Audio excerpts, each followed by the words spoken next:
How to win at everything you do. Chapter 1. The first battle is within. We live in a world obsessed with external victories. People measure your worth by what they can see, your achievements, your status, your output. But what they rarely acknowledge is that every real victory begins in the shadows, far from applause, far from recognition. It begins deep within. Before you conquer anything on the outside, you must first conquer your own mind. That's the first battle, and often the hardest one. Because the truth is, your greatest opponent is not out there. It's not time, it's not your circumstances, it's not your past. It's the voice inside your head that says, "You're not ready, you can't do this, why even try?" This voice is subtle. It sounds like logic. It feels like safety. But it's fear, masked as caution. It's comfort disguised as wisdom. And unless you challenge it, you'll live a life half-lived, always holding back, always wondering why things don't change. The battle within is quiet. No one sees it. No one will ever know the thousands of tiny choices you make each day, choosing to show up when you don't feel like it, choosing to keep going when you'd rather quit, choosing to believe in yourself when doubt surrounds you like fog. These are the invisible wins. And they are everything. Most people wait to feel motivated. But if you wait for motivation, you'll wait forever. Winners don't move because they feel like it. They move because they've made a decision. They act in spite of emotion, not because of it. They know discipline is stronger than mood. They understand that the mind is a muscle, and like any muscle, it needs to be trained, broken down, rebuilt. You say you want to win.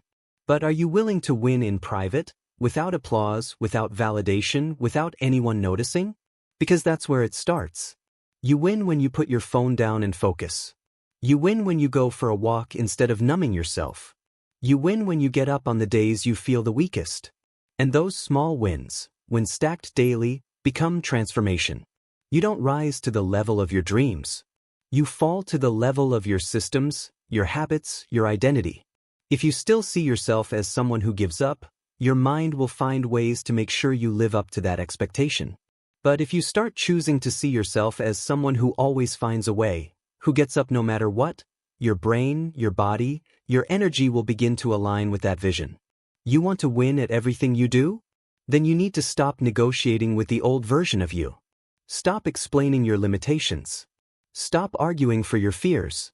You need to rewrite the script. The one that plays every time things get hard.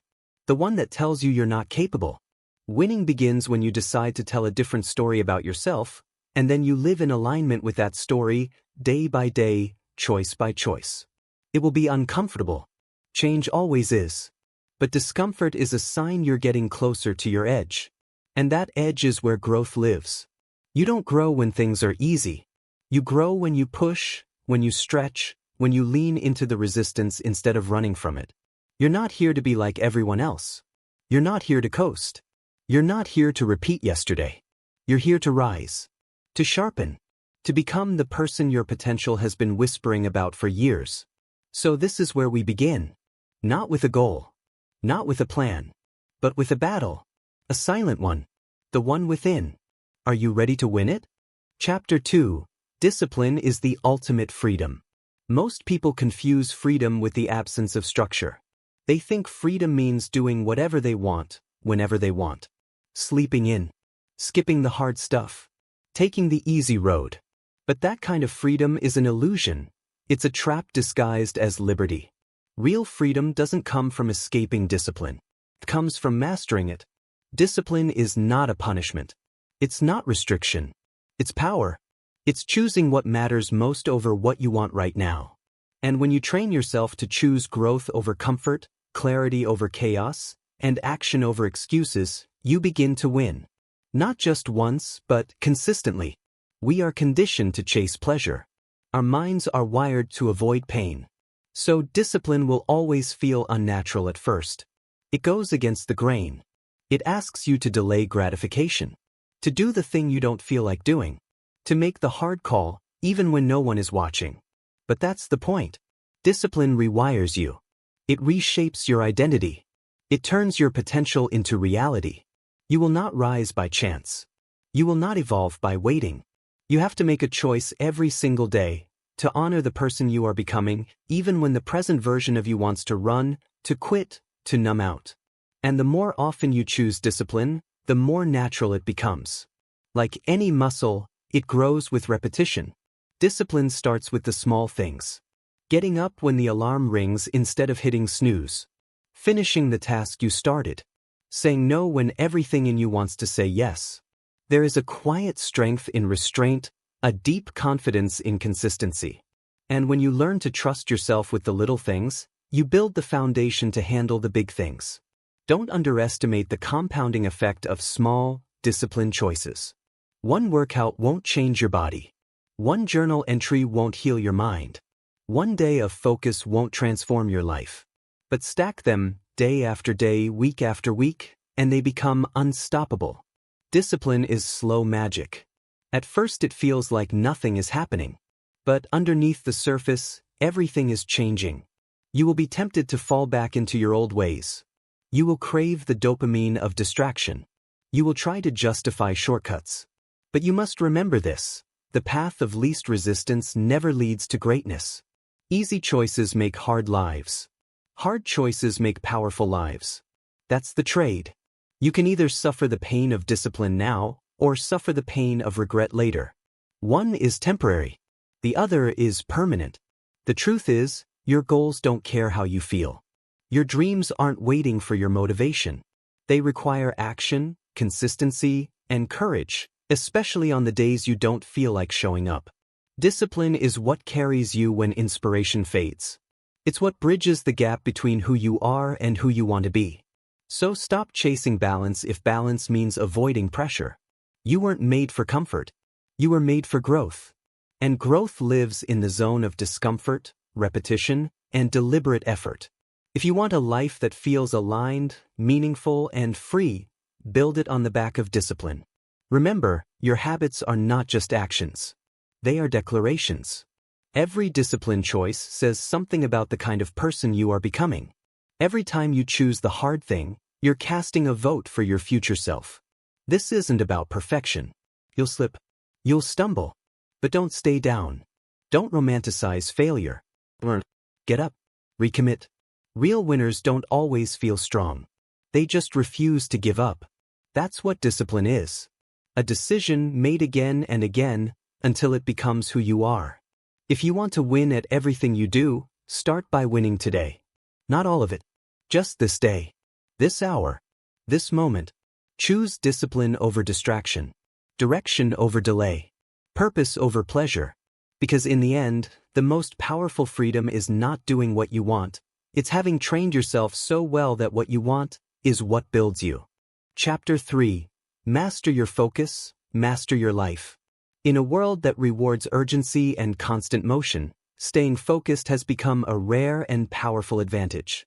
Most people are scattered, mentally, emotionally, even spiritually. They start 100 things and finish none.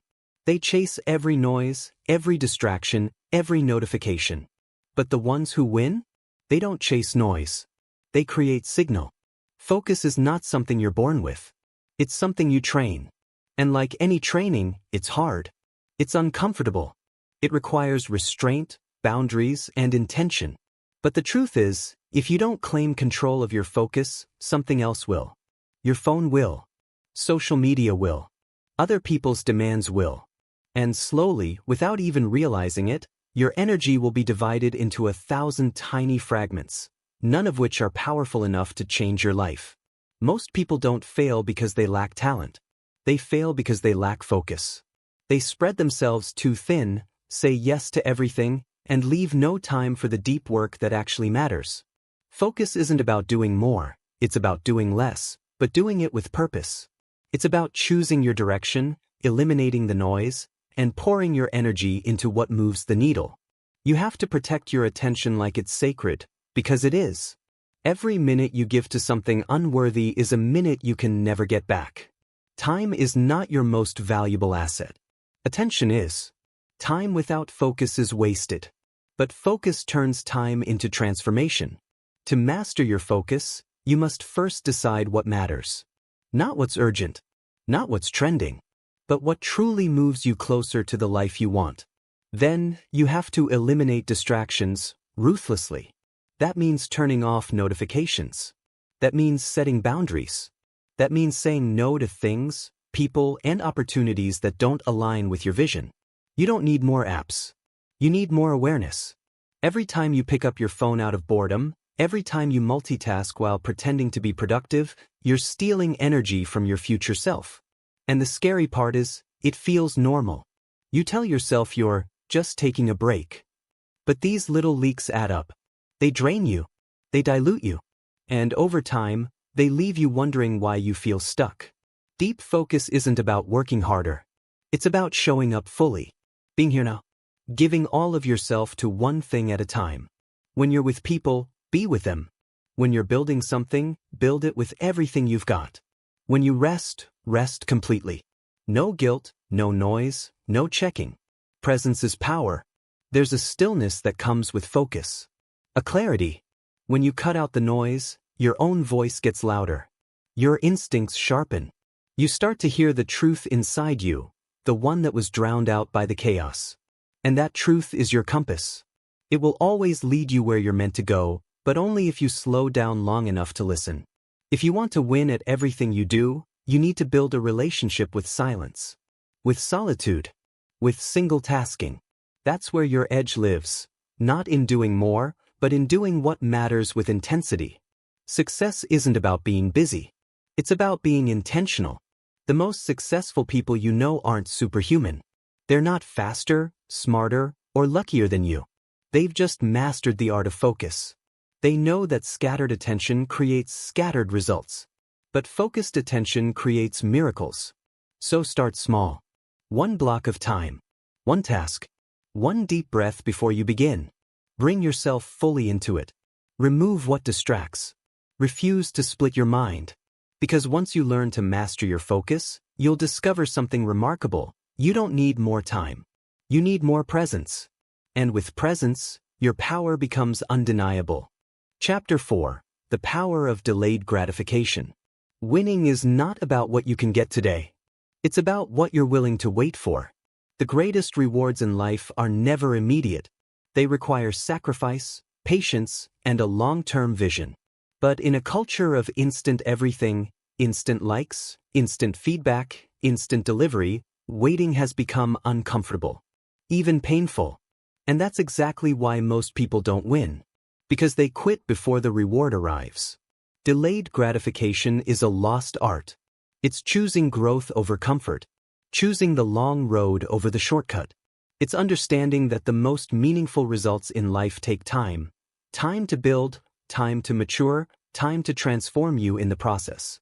And the person who can delay gratification becomes unstoppable. It's not easy. It will test your endurance. There will be days when the results don't show, when the scale doesn't move, when the bank account doesn't reflect your efforts, when the recognition doesn't come. And in those moments, the temptation to give up will scream at you. It will try to convince you that you're wasting your time, that this isn't working, that you're falling behind. But what you must understand is this: the process is never empty. Every repetition matters. Every decision to stay consistent when no one's watching is a deposit into your future. Progress is rarely loud. It's not cinematic. It's subtle, almost invisible. But it's there. Compounding. Quietly building something massive beneath the surface. The ability to delay gratification is what separates those who dream from those who achieve. Anyone can start strong. Few can stay the course. Few can say no to comfort when everything in them wants to settle. Few can keep going when there's no applause, no proof, no visible reward. But those who can, those who keep showing up, keep working, keep believing, those are the ones who win. Not just once, but over and over again. Because they've trained their mind to serve a vision, not a craving. Discipline and delayed gratification are deeply connected. Without one, the other cannot exist. When you learn to say no to what feels good now for what will feel right later, you begin to reclaim your power. You stop being reactive. You stop letting urges run your life. You become deliberate, purposeful, grounded in something bigger than the moment. The truth is, anything truly great, your health, your business, your relationships, your mindset, will demand time. You don't build strength in a day. You don't master a craft in a week. You don't earn deep respect in a month. These things are earned slowly through repetition, consistency, and trust in the invisible process. Most people want the prize without the process. They want the reward without the waiting. But it's in the waiting that character is built. It's in the delay that clarity sharpens. It's in the restraint that your future self is formed. So when you find yourself growing restless, tempted to quit, tempted to lower your standards for a quick result, pause. Breathe. Remember why you started. Picture the life you're building. And remind yourself that the discomfort you feel right now is proof that you're doing something most people can't. You're becoming someone most people won't. Delayed gratification is not deprivation. It's investment. It's choosing to suffer a little now so you don't have to suffer a lot later. It's maturity. It's leadership. It's strength. And when the results finally come, when the success arrives, when the respect is earned, when the transformation becomes visible, it won't just be about what you gained. It'll be about who you became. That's the real win. That's the reward no one can take from you. So wait. But don't wait passively. Wait actively. Refine. Move with patience, not passivity. Stay steady. Stay committed. Because the ones who can delay, dominate. Chapter 5. You become what you repeat. Change doesn't come from one big decision. It comes from a series of small, quiet choices made consistently over time. It's easy to think that transformation is dramatic, that one breakthrough moment will turn your life around. But real change is subtle. It sneaks in through repetition. You don't rise to your intentions. You fall to your habits. Every action you take is a vote for the kind of person you are becoming. Not just the big, visible actions, the speeches, the big wins, the public milestones, but the ones no one sees. The food you choose when no one's around. The words you speak to yourself in silence. The decision to stay 5 minutes longer, to push 1 inch further, to say no when it's inconvenient. You become what you do daily. Not what you do occasionally, not what you hope to do, not what you talk about doing, what you actually do. Habits shape your reality. And most people don't fail because they aim too high. They fail because they keep repeating behaviors that contradict their goals. Look at your day. Look at how you wake up, how you speak, how you move, how you spend your idle moments. These patterns tell the truth. They reveal your direction long before the results do. If you don't like where you're headed, don't wait for motivation, change your patterns. Because motivation may start the process, but only systems will sustain it. Repetition is what builds identity. If you want to become someone who wins, you must act like a winner before the results arrive. This isn't fake it till you make it, it's embody it until you become it. Act from the version of yourself you're building, not the one you're leaving behind. That version is waiting. It's watching every choice you make. There's no neutral in habit. Every behavior either reinforces the current version of you or builds the future version. You're never standing still. You're always becoming. Every day, you're either getting stronger or weaker, sharper or duller, clearer or more distracted. And it all depends on what you repeat. This is why awareness matters. You can't change what you don't notice. Start paying attention to your automatic patterns, the ones you don't even think about anymore. That second scroll when you're supposed to be working. That sarcastic remark you make when you feel insecure. That excuse that shows up every time things get hard. These micro-habits become your macro life. You want power? Then take back control of the small moments. Don't let them slip. Don't let them blur into the background. Every rep, every word, every choice, it matters. It adds up. It either builds momentum or steals it. And when you begin to treat the little things like they matter, the big things start to shift. Winning isn't glamorous. It's not a highlight reel. It's often boring, repetitive, quiet. But in that silence, in that rhythm, greatness is built. One disciplined day at a time. One focused block of effort. One intentional decision stacked on top of another until the world has no choice but to notice what you've built. So don't chase intensity. Chase consistency. A powerful life is not made in bursts. It's made in patterns. And the only way to become legendary at anything is to be consistent at everything that leads up to it. Your life is not defined by a single event. It's defined by the habits that you repeat when no one's watching. So ask yourself, again and again, are my patterns aligned with my purpose? Are my actions supporting my vision? If not, change them. Slowly, deliberately, unapologetically. Because in the end, it's not about what you say you want. It's about what you repeat. Chapter 6. Your environment shapes your outcome.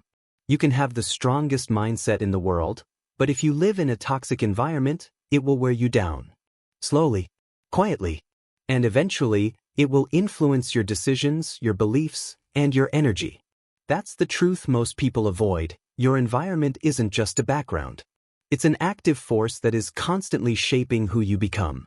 If you surround yourself with people who complain, you'll start to find more things to complain about. If your space is full of distractions, your mind will reflect that chaos. If your daily environment is full of noise, negativity, and temptation, don't be surprised when you can't focus, grow, or rise. It's not because you're weak, it's because you haven't yet designed your world to support your vision.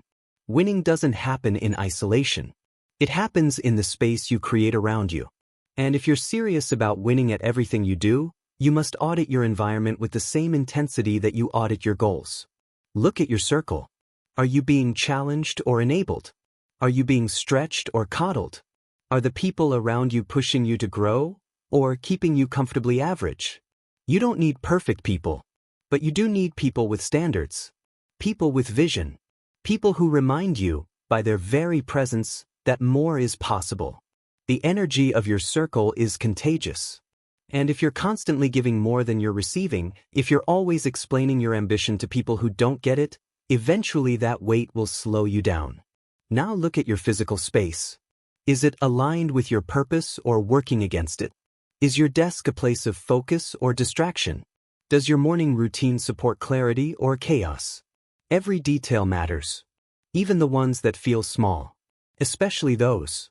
You become what you consume, what you listen to, what you read, what you scroll, what you allow.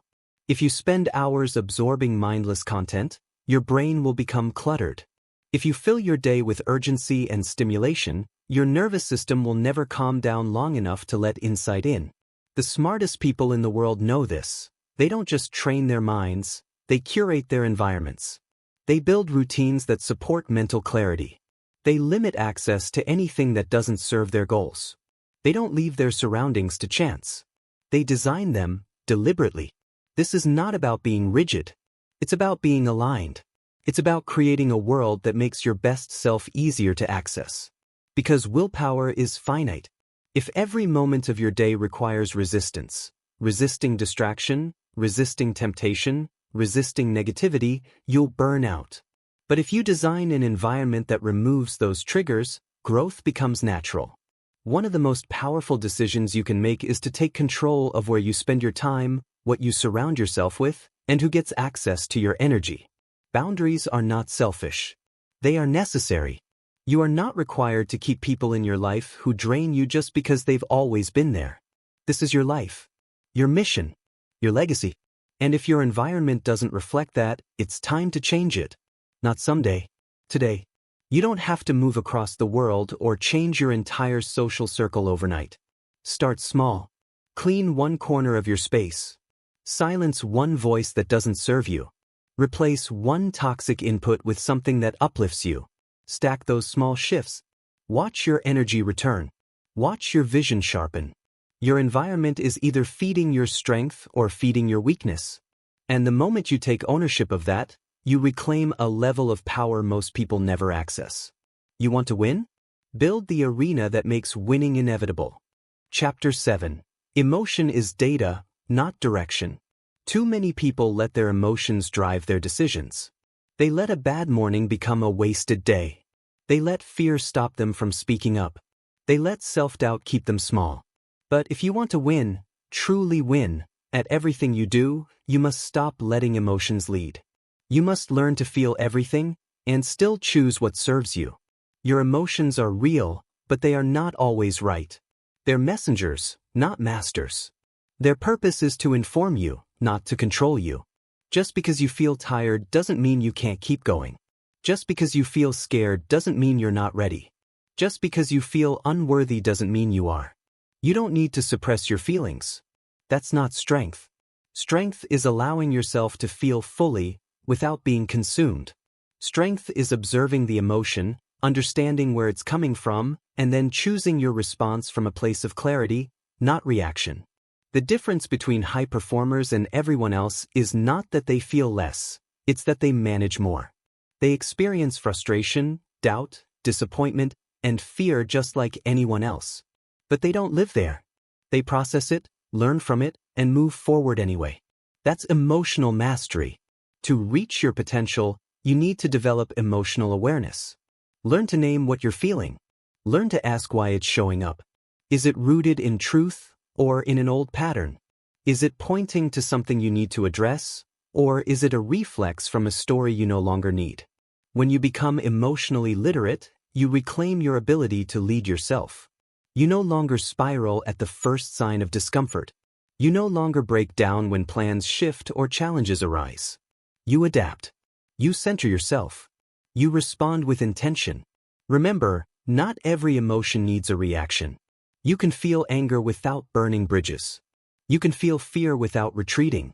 You can feel sadness without shutting down. Winning doesn't mean being cold or detached, it means being grounded. There will be moments when your emotions lie to you. They'll tell you that you're not good enough, that everyone is doing better than you, that it's too late, too hard, that you're too far behind. And in those moments, you must be able to separate emotion from evidence.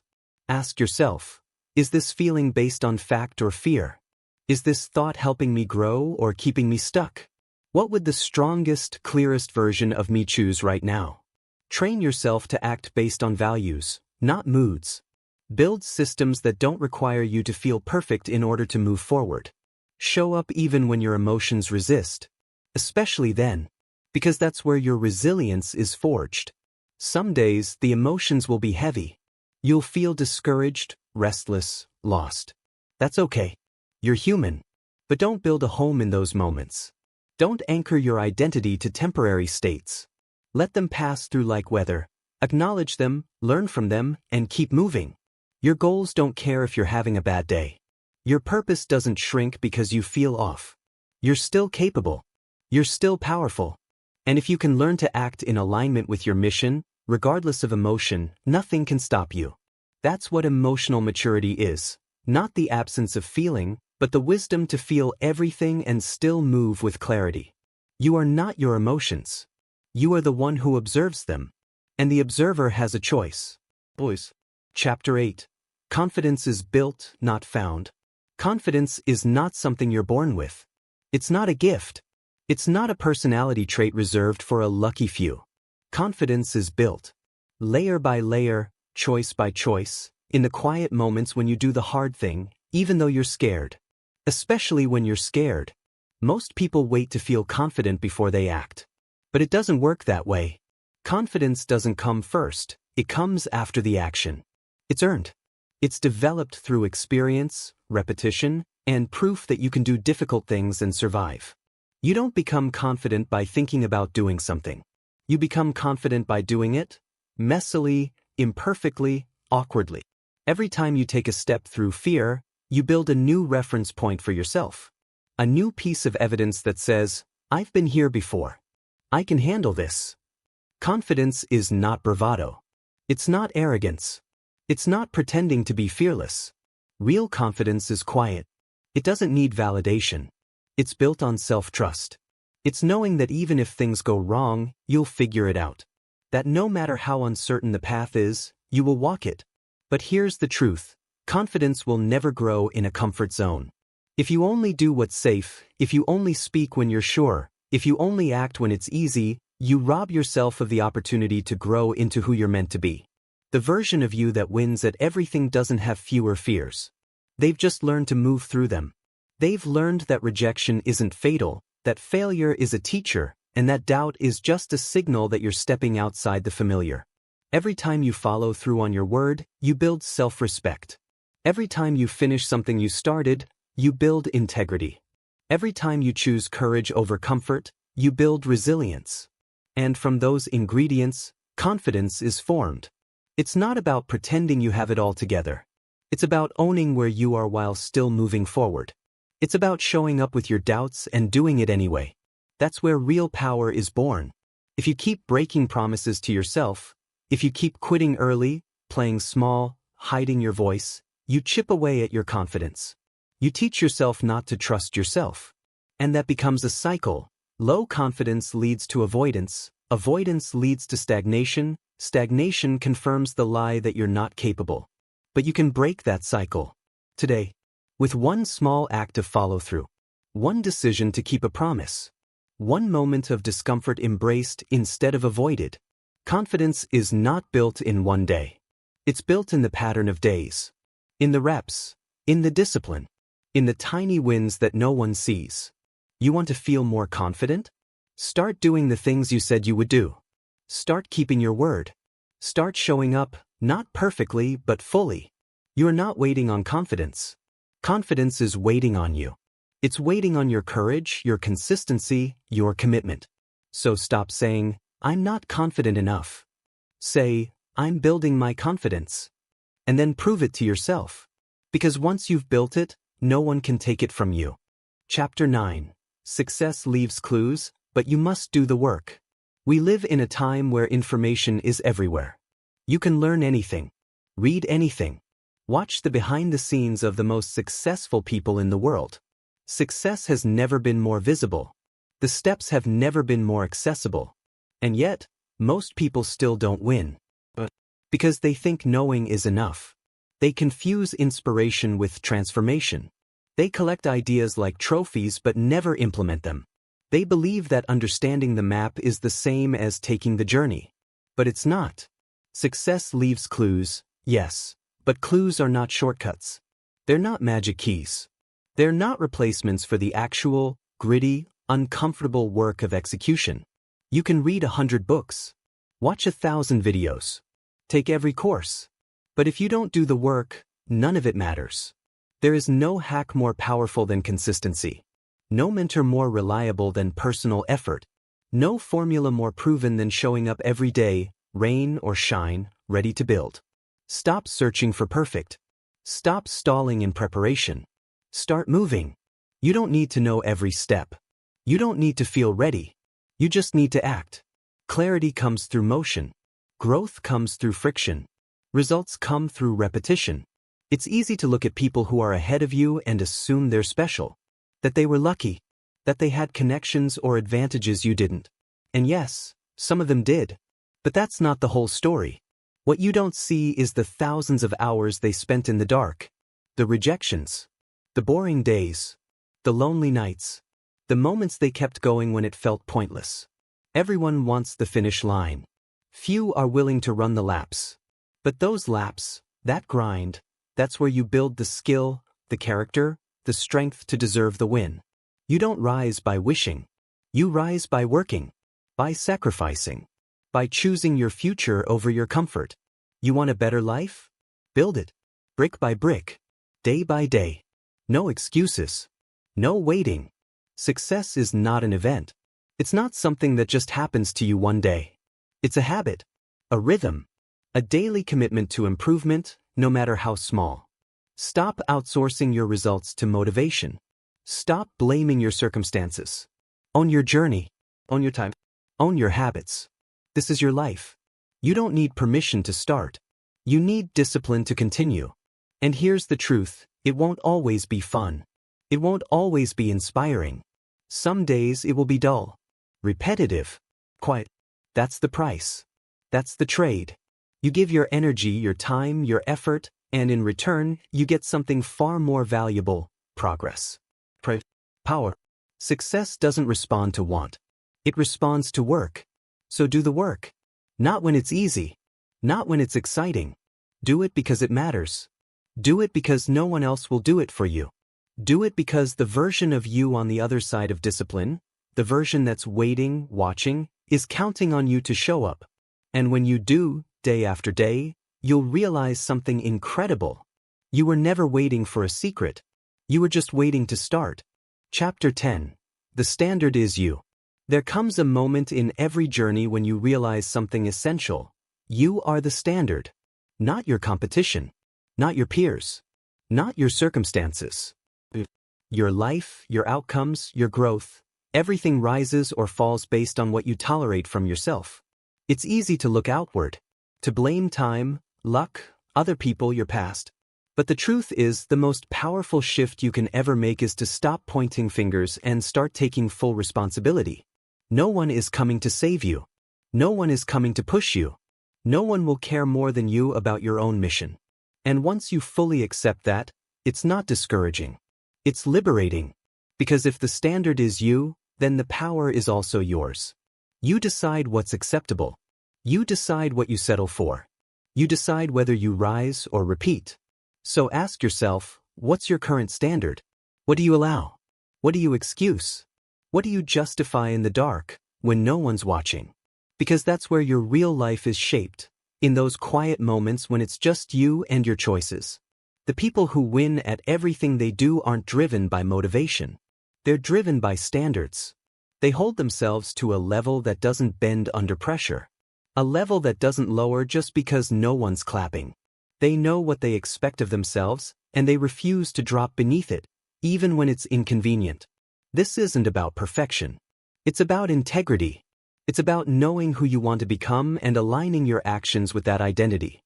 It's about showing up on the hard days. Being honest when it's uncomfortable. Staying disciplined when no one would blame you for slacking. If you want to change your life, raise your standard. Not just in big goals, but in the smallest behaviors. The standard of how you speak to yourself. The standard of how you respond to failure. The standard of how you treat your time, your health, your relationships, your work. You don't get what you want. You get what you require. And what you require will never rise until you do. Stop negotiating with the lower version of you. The version that settles. That complains. That drifts. That avoids. That version has nothing left to teach you. Raise the standard. Speak less, do more. Complain less, execute more. Wait less, act more. Hold the line. Even when no one else does. Especially then. Because one day, people will look at you and ask, how did you do it? And the answer won't be luck. It won't be magic. It will be this. I raised my standard. And I never dropped it again. That's the real win. Becoming someone you can trust. Someone who doesn't flinch under pressure. Someone who does what they said they would do, long after the feeling that made them say it is gone. You don't need to do more. You need to be more. And being more begins by deciding that average is no longer an option. The standard is you. Live like it.